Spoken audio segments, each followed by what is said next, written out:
Од септември за 5% повисоки плати ќе добиваат вработените во основните и средни училишта во државата.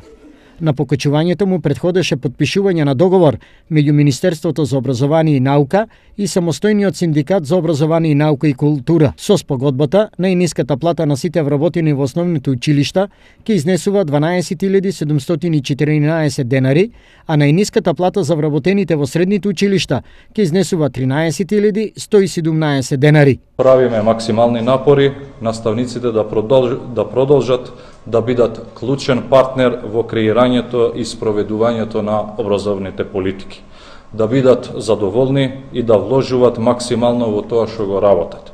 Затоа ја спроведуваме и ова мерка, затоа ќе следат и уште неколку други мерки кои заедно ќе ги дефинираме. Со заеднички сили, со заеднички напори ќе изнајдеме и решенија со кои што ќе се подигне социјалниот статус на вработените во дејносно образование, а за тоа исто така убеден сум дека ќе се подигне квалитетот на образованието во Република Македонија.